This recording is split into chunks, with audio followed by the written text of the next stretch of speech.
Hey everybody, so today we're going to talk about our next clay project, or it might be your first clay project, I don't know what's going on in your life. We're going to be making a cup. I've got some templates right here to make this easy, but the reason that this is a very interesting project is using a different construction method. This particular construction method is called slab building. Whenever you're forming things with your hands, that's hand building because you're making it with your hand. Whenever you're forming things out of slabs, that is clay that has been rolled flat, it is called slab building. So the first thing we actually got to do in this particular build is, well, one, we got to know what we need. We need a rolling pin. We need some clay, and we need probably a bag to keep our clay in. Depending on if you need the slab to be soft or more stiff, you might want to leave your bag partially open or whatever. I have decided that for mine, since I want mine to be a little bit stiff, but not crazy stiff, I am gonna close my bag completely, but in order to help it dry out a little bit in there, I am gonna put down some paper towels first. So that whenever I come back after rolling out my pieces, they'll be just a little bit, some of that water will have come out of them and make them a little bit stronger for whenever I'm actually building my cup. All right, so right now I'm gonna start with my slab. So I have a chunk of clay, and all I've done for the last couple minutes is I've just kind of like hit it on the table, and I am frequently flipping it over. If you do not remember to flip it over, what ends up happening is it will stick and it will stay. And when you try and pick it up later, it's just going to rip into pieces.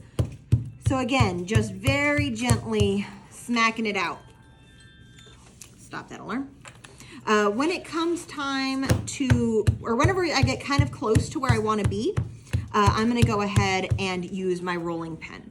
And I'm still going to be flipping it over, but in this particular case, my template pieces look like this, which means I want them to completely fit on top of my clay. So right now, I definitely need to make it more wide. Then I need to make it round, because if I keep making it round, it's gonna get all this excess space on the outside, and I don't need a bunch of excess space on the outside. I need it to be able to fit this length right here. So I'm gonna take my rolling pin, and I'm just gonna start rolling.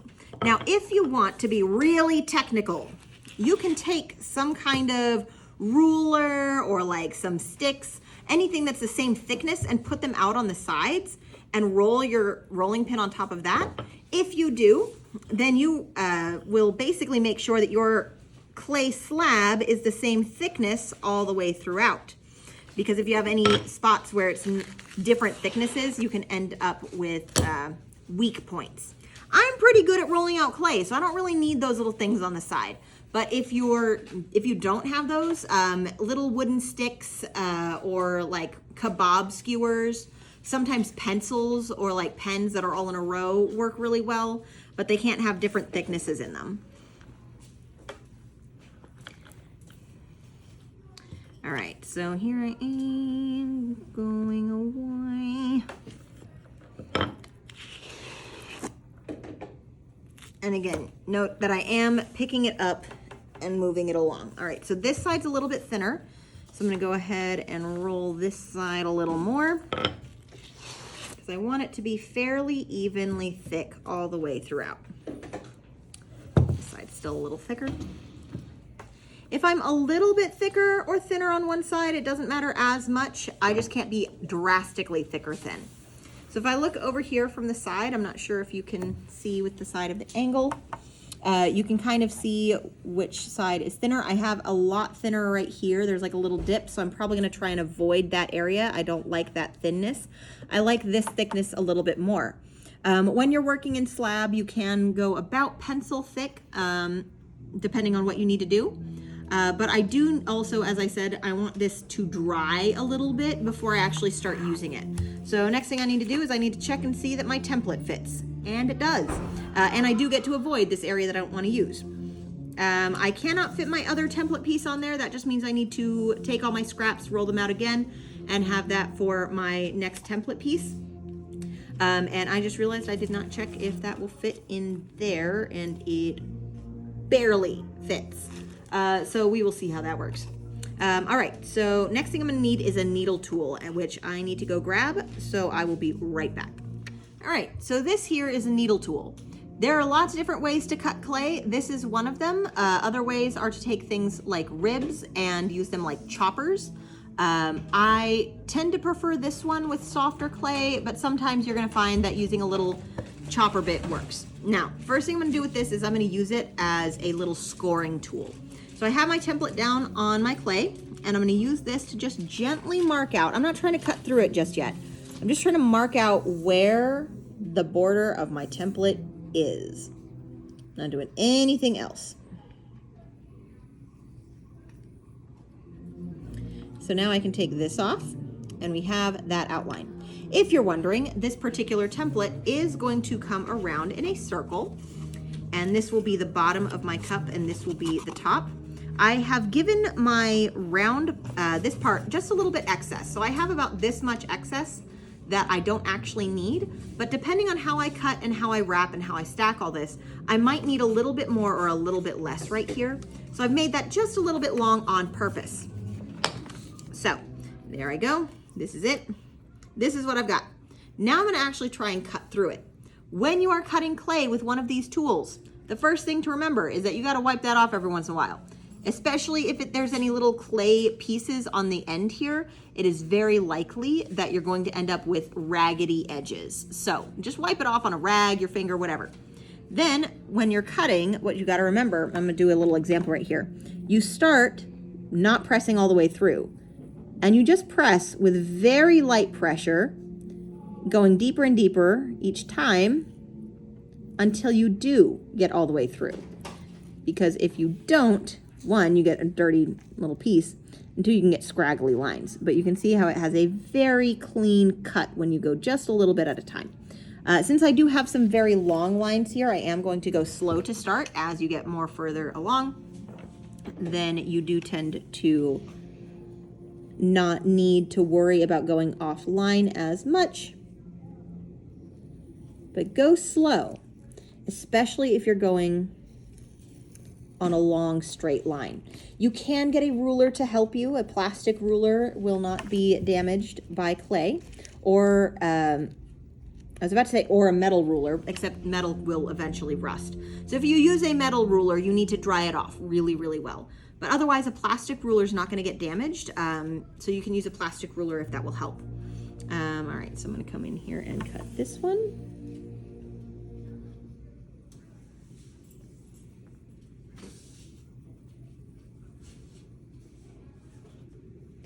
And again, I'm just going very slowly.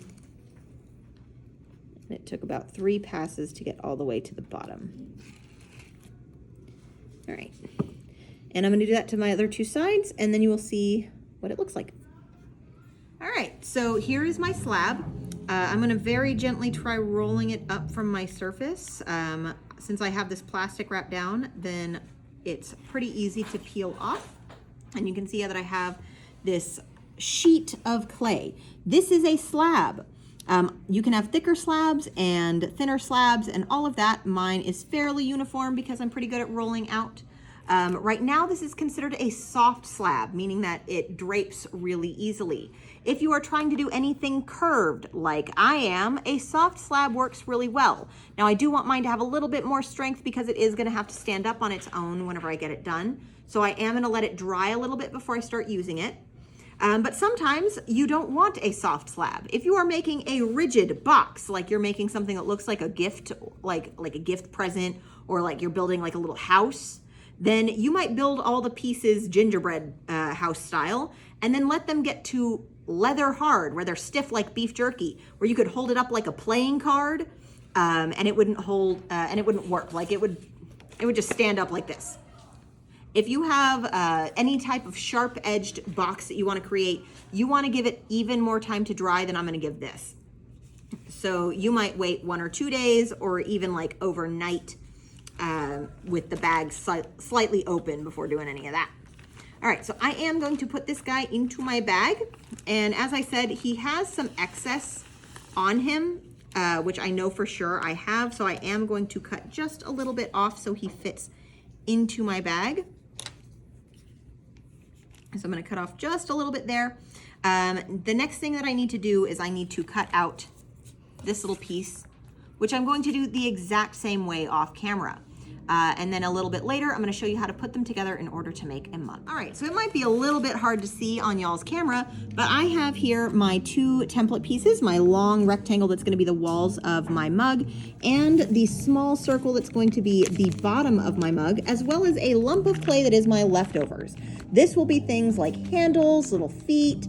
If I wanna give this a beak to look like a weird bird cup, I can make it out of this. This is my excess. So right now, that's all sitting in here with my paper towel, so it'll dry out just a little bit.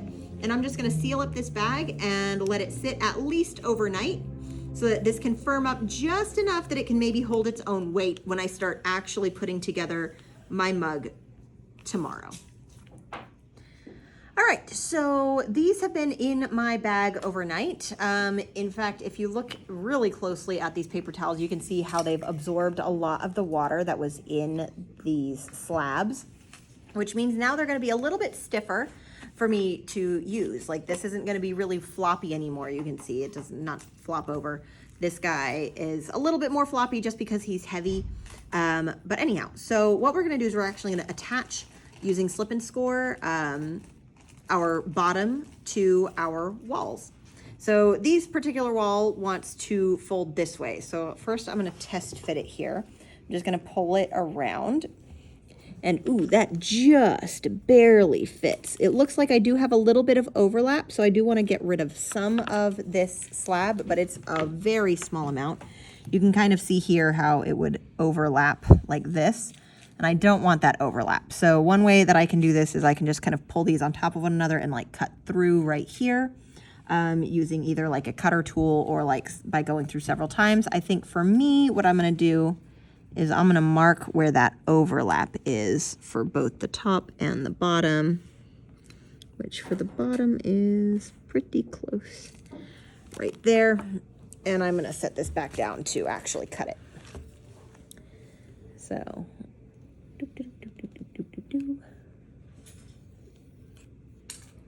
Now, if I don't make this perfectly rectangular, like say for example, I bow out the top side or anything like that, then I can get my walls to go from being perfectly straight to being slightly out or slightly in. It is up to you what you do, but do be aware that if you're looking for the simplest solution, straight up and down is gonna be what you want. So again, I'm gonna give this a quick little test fit, see if it's fitting the way I want, and it is just about. It's a little bit big, but that's not a problem because I do need to smear these sides together, but you can see how that's going to fit just perfectly around my circle. That's why you do want to be careful when trimming. It is better to have a little bit excess whenever you start this wall piece than to not have enough. All right, so where it was touching was all the way around this outside edge. So the first place that I'm gonna slip and score is actually gonna be there. I'm gonna do all of my scratching for my scoring.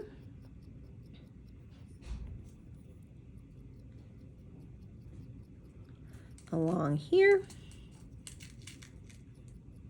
And again, whenever you're slipping and scoring, the scoring portion allows the water in the slip to penetrate into my clay. Because on the off chance that my clay is different consistencies, one has dried a little bit more than the other, I want to even out how much water content is in each side of the clay so that it won't pop apart whenever it's drying. All right, so this is spare. All right, so I've got my scoring on both sides that are gonna touch, and then I need to get my slip out from my bowl. Remember, the slip is the mud, it is not the water. I'm gonna come in here and I'm just gonna kind of scoosh it into place here. It is better to have a little bit too much slip rather than not enough. You want to have good contact between your clay pieces, and that is ensured by having just a little bit too much of this mud. We can always clean it up later by scraping it out, etc., using a tool kind of like this. That's not going to be any problem, but there will be a problem if we don't have good contact, and therefore we end up with a hole somewhere. We don't want holes, especially if we plan on drinking out of this cup at any point, which you may or may not plan to be doing. All right, so get some more of these slip out of here. All right.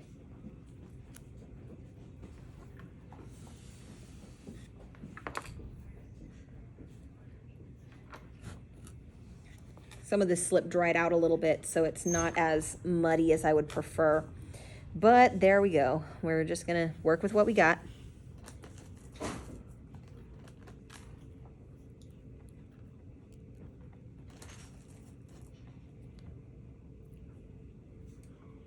All right, looks pretty good.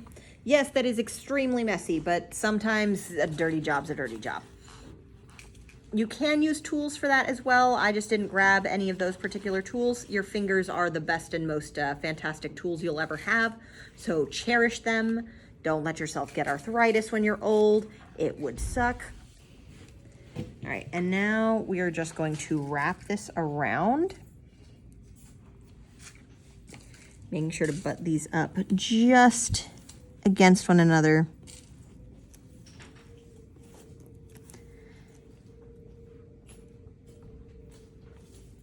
And we're gonna press in. So what I'm doing is I'm using the bottom edge of my fingers to really press in this area. That will allow me to give good contact between those two pieces. Now what I have noticed is that something about moving this around has caused this section to want to be a little bit longer. It might have stretched out a little bit between me trying it on last and me pulling it away. But if I press well, and I can flip it over and do the same. If I press well, then that should even out and I shouldn't have that problem. So you can see right here, I'm gonna use this. This is a rib tool. You can find them in wood and you can find them in metal. They're very good for scraping like this and straightening out bits that are needing just to be flattened out some. So I'm gonna come in and do that a little bit. Again, it's almost like decorating a cake right now. I can come in and I can scrape along the sides.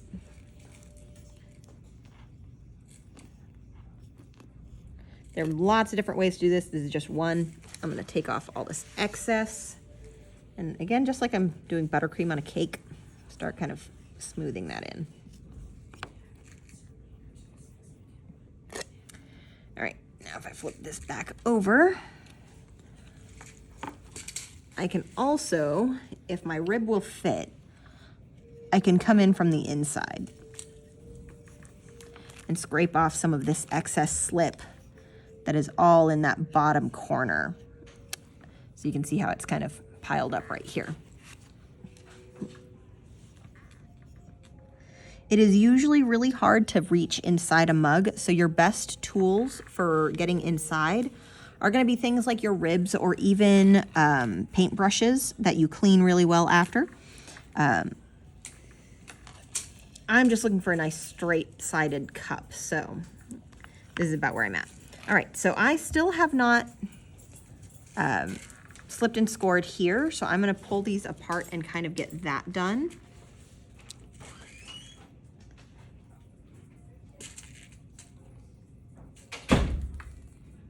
Just to really seal this shut well.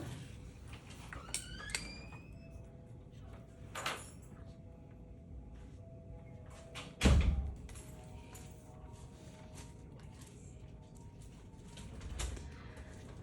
I've got my slip in there. I'm gonna push these sides together. And compression is my friend with clay. Whenever I say compression, I'm not saying squeeze. What I'm saying is firmly push. So all that was excess, it just squished on out. Again, squishing out is good because I want that good contact. And I'm just pressing these sides together as much as I can. Okay, if I look at it from the inside, you can see I have squish in from there as well. And I'm gonna use this tool again, this rib, to come in kind of help get some of this smeared back. Now you can use smaller tools than this rib. He just happened to be the guy that I grabbed. So I'm gonna come in and rub across my seam. When rubbing across your seam with a wall like this, you do want to support from the back side. So I'm never going to just smear on the inside without having my fingers back here to support, because if I try and push from the inside without any support, I might just poke my whole finger through. I also want to support on the back side whenever I am rubbing on the front. so I can get this to smooth together very well.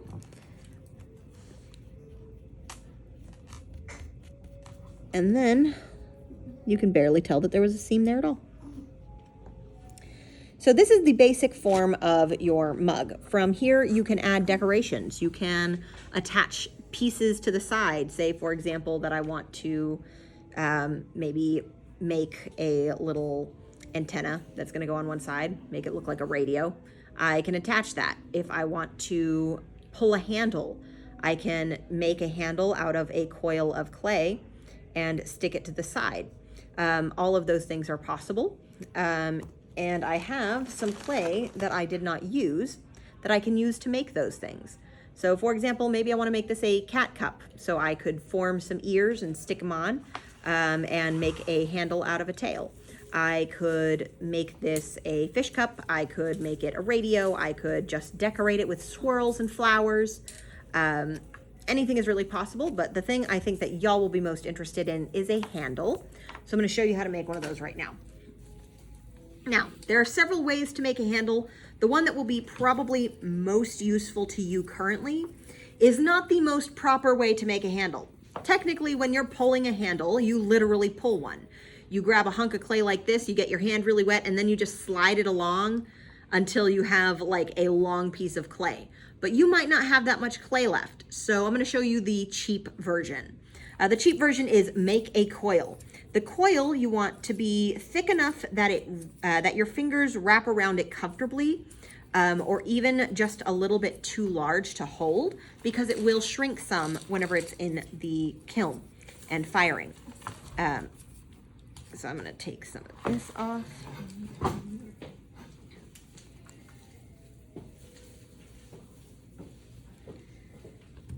Get it out of the way.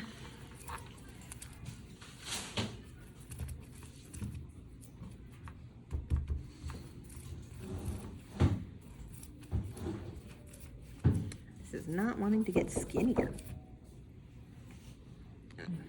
All right. So here I've made a pretty thick coil. This is at least as thick as a Sharpie. This will generally sit pretty well in my hand, and it's pretty long. I am going to kind of fold it into the shape that I want for my little mug, which I think will just be a, you know, very generic sort of handle shape like so. About like that. I'm probably not going to keep all of the length, but I'm just going to have it like so for now. I will attach it a little bit later, but right now, because this is still kind of wobbly and this is really wobbly, I'm going to need this to have some time to dry after I shape it. So I'm going to put it into the shape that I want, and then I'm just going to leave it on my tabletop, or rather in my bag with a paper towel. I want this to get pretty stiff. It needs to be stiff like beef jerky. It should still be wet enough that I can press my finger into it and have my fingerprint left behind. I don't want it to be so stiff that I can't shape it at all, but I want it to be really difficult to change this thing's shape. It should hold its own shape. Like if I stood it up like this, it should be able to stay like that without any problems. So I'm gonna smooth that out. Again, I'm probably gonna chop off about all of this area right in here so that I can attach it to the side. But that needs to dry a lot before I can add it on. Over here, I do have some little nitpicky things to fix, like this right here. There is a little ridge from where my rectangle kind of warped a little bit over time. That is to be expected. Do not be freaked out if yours does that. That's just life. So we're gonna come in and we're gonna even out this little mess up pretty easily, the same way that we cut through our clay in the first place, just by like running it over.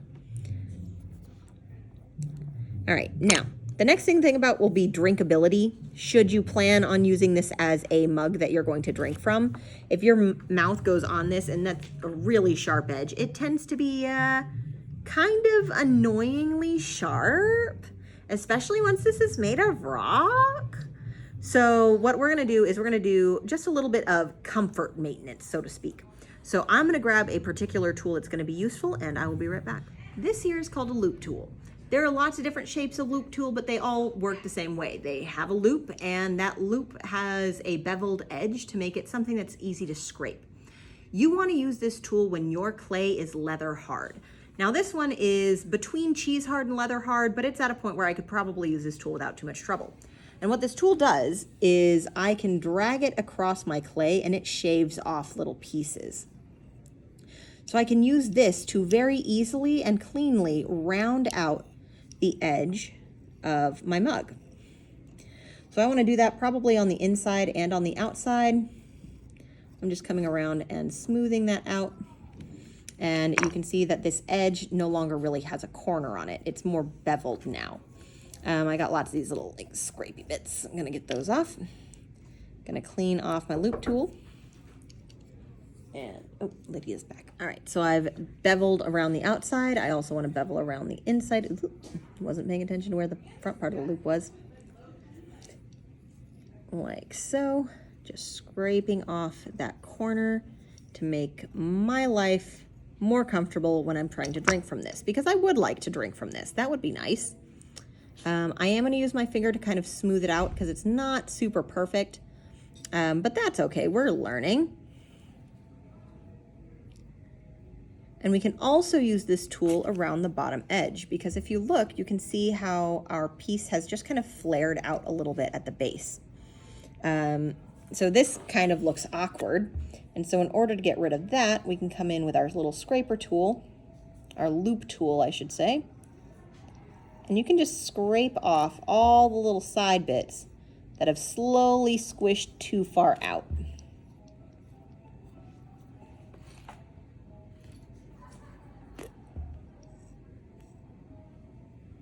Like so.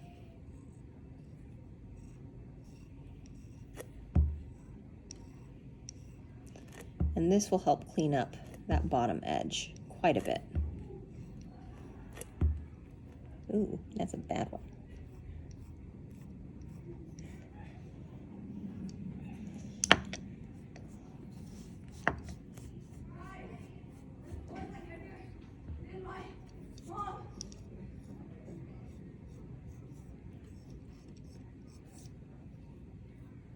Seems like it's a little bit soft here right now, so this tool might need to wait a little bit more to get the really far bottom.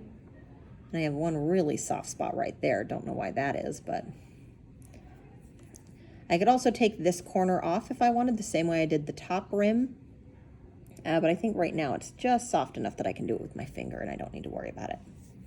So anyway, so this is my very clean little mug that I will add a handle to whenever the handle's a little bit drier. But this right here is your general base. You can decorate this, you can add things to the side, you can impress things into it. For example, if I wanted to grab my college ring, I could press that into the surface to make a really interesting pattern or design, kind of like that. I know it's very hard to see, but there's a little impression in there. And I can make different textures and symbols that way. Of course, this will end up dirty, but I mean, it's gold. I can wash it. So anyway, that is how you make a mug. All of the basic plans for it anyway. It is your job to customize it and make it look pretty with whatever you want. Cattails, cow horns, feet. You can put little feet on the bottom, all sorts of things. But it is yours to customize. This is just a basic shape, and you have free reign. Let's go.